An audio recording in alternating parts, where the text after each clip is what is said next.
covardia que foi feita deixou o Georgian de Arrascaeta revoltado. Eu vou falar sobre isso, vou falar também do novo contrato do Camisa 10 e Douglas Telles com o Mengão. Vou falar de Léo Pereira, que deve ter mais espaço com o técnico Carlo Ancelotti, e falar também da diretoria do Mengão, que marcou para hoje uma reunião para fechar negócios. Eu estou chegando com tudo na manhã desta terça-feira e vou deixar você por dentro de tudo que está rolando e acontecendo no clube mais querido e mais amado do Brasil e do mundo, o Clube de Regatas do Flamengo. Te amo, Mengão. Nosso amor. Mas antes de qualquer coisa, na humildade e na moral, eu queria falar com você que não é inscrito no canal. Tem muitas pessoas que assistem os vídeos, se informam sobre o Flamengo, porém não são inscritas no canal. Eu queria pedir a você, tem um botão aqui escrito inscreva-se. Verifique se você é inscrito. Se você não é inscrito, clica nele, se inscreve no canal, acione o sino da notificação para que você se mantenha bem informado. Já vai começar a Libertadores da América, já vai começar a Copa do Brasil para o Flamengo, Campeonato Brasileiro está acontecendo, e nós estamos presentes em todos os lugares com o Flamengo. Por isso que é importante, se você não é inscrito no canal, clicar no botão escrito inscreva-se, se inscrever no canal, acionar o sino da notificação e deixar aí o like, porque isso ajuda demais o nosso trabalho, beleza? Bom, deixa eu começar o vídeo aqui já falando sobre o Léo Pereira, que está lá junto com o técnico Carlo Ancelotti, o Danilo, na seleção brasileira, porque o Léo Pereira deve ter oportunidade para jogar de titular na seleção em um desses dois amistosos. O que acontece é o seguinte, ontem, infelizmente, Gabriel Magalhães, que é um zagueiro canhoto, que era a primeira opção do Ancelotti na seleção, se lesionou e foi desconvocado. Com isso, o único zagueiro canhoto que fica à disposição do Carlo Ancelotti é o Léo Pereira. Tomara aí que o Léo Pereira consiga ter oportunidade e tomara que ele consiga aproveitar a oportunidade aí que vai ser dada para ele. Falar de reunião para fechar o negócio, isso porque o Conselho Deliberativo do Flamengo marcou para hoje, dia 24 de março, uma reunião para fechar aí com a montadora GAC, a montadora que vai patrocinar o Flamengo e estampar a marca na parte de trás do calção, deve aí ter o contrato aprovado hoje pelo Conselho Deliberativo. A reunião será presencial ou online para os conselheiros votarem esse novo contrato. Vamos mudar o assunto, já que eu estou falando de novo contrato. Deixa eu falar sobre Guilherme e Douglas Telles, que assinaram com o Flamengo o novo contrato. A informação que o Rian Moreira, que trabalha junto com a gente, é que logo após a final da Libertadores da América Sub-20, o Flamengo renovou o contrato do camisa 10 do Sub-20, o Guilherme, e também renovou o contrato do Douglas Telles. O antigo contrato dos dois jogadores era até dezembro deste ano.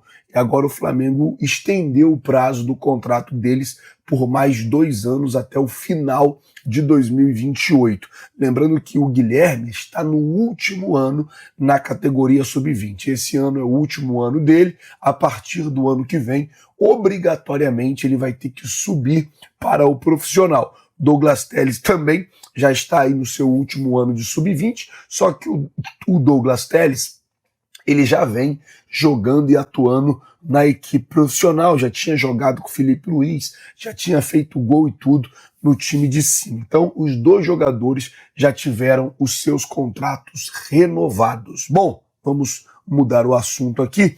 Antes de eu falar sobre Georgian de Arrascaeta, deixa eu confirmar a programação do Flamengo, como é que ficou para essa semana. Ontem folga, hoje folga.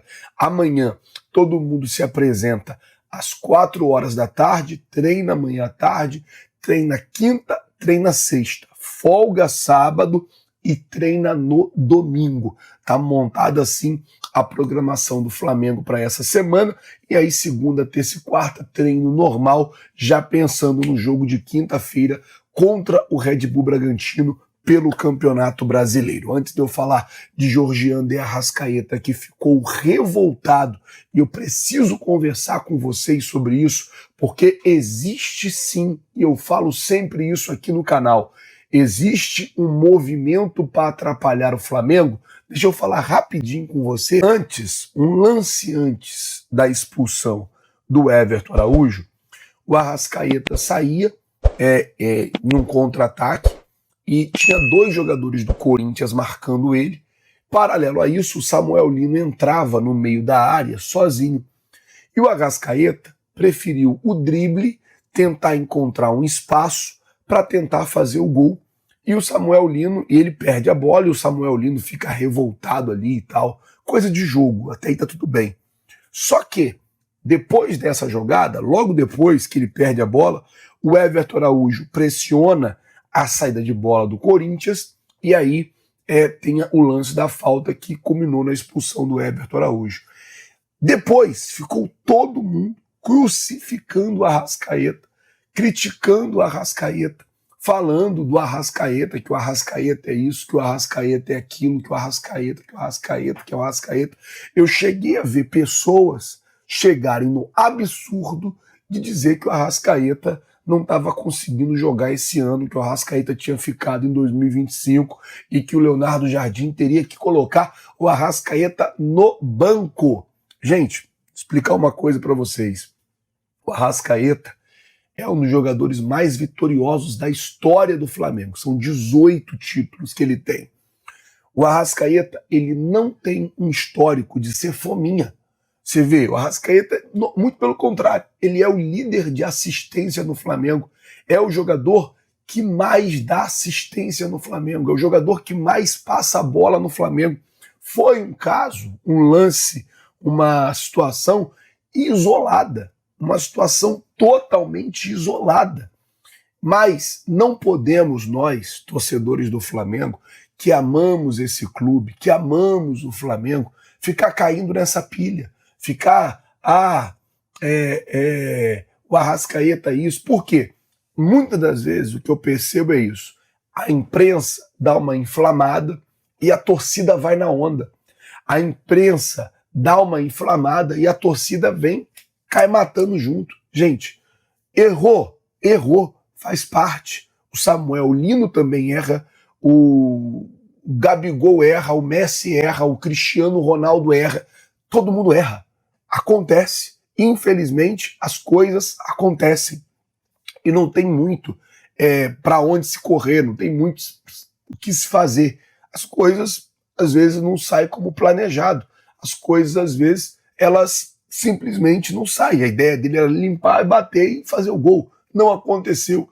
Não vamos cair nesse papo que os antes querem que a gente caia de ficar imputando uma culpa no Arrascaeta por um jogo que foi 1-1 e uma arbitragem que errou pra caramba, numa arbitragem que vacilou pra caramba, para deixar o jogador chateado, para deixar o jogador numa situação complicada, porque é isso que eles querem. No final, é o que eu falo sempre aqui no canal, o que eles querem é deixar o Flamengo desestabilizado.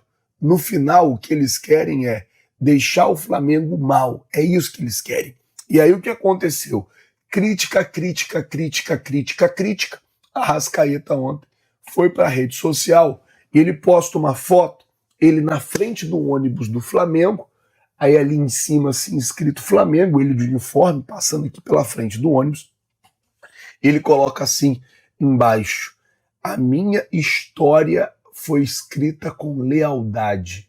A minha aqui, ou seja, falando do Flamengo, a minha história foi escrita com lealdade. Ou seja, eu sou um jogador leal. Eu sou um jogador que eu não sou isso aí que estão falando, que eu fui fominha, que isso, que aquilo. Errou, decisão que tomou no campo errada, faz parte do jogo. Agora, nós não podemos de maneira nenhuma deixar que essas interferências externas, que essa pilha, porque é pilha que ficam colocando, atrapalhe e faça, às vezes, a gente passar do tom.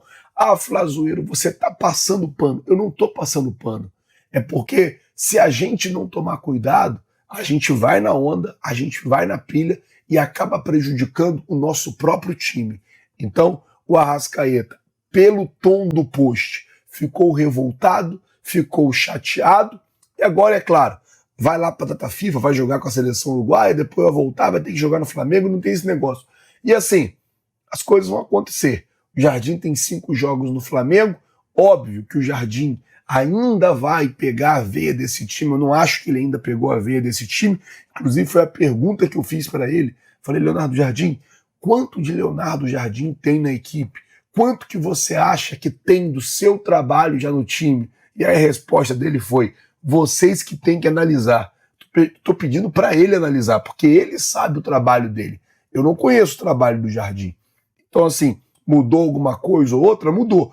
Mas eu ainda não vi uma grande mudança. Até porque o time já estava muito ajustado e o próprio Leonardo Jardim fala que aproveitou muita coisa do Felipe Luiz, que aproveitou muitas estratégias que eram feitas pelo técnico Felipe Luiz. Então, assim, é um começo de trabalho, as coisas vão acontecer. O Flamengo ainda não perdeu sobre o comando do Leonardo Jardim. 5 jogos, 2 empates e 3 vitórias. Tomara que tenha muita vitória ainda pela frente aí, beleza? Pessoal, vou ficando por aqui. Se você não é inscrito no canal, eu peço. Botão aqui embaixo escrito inscreva-se.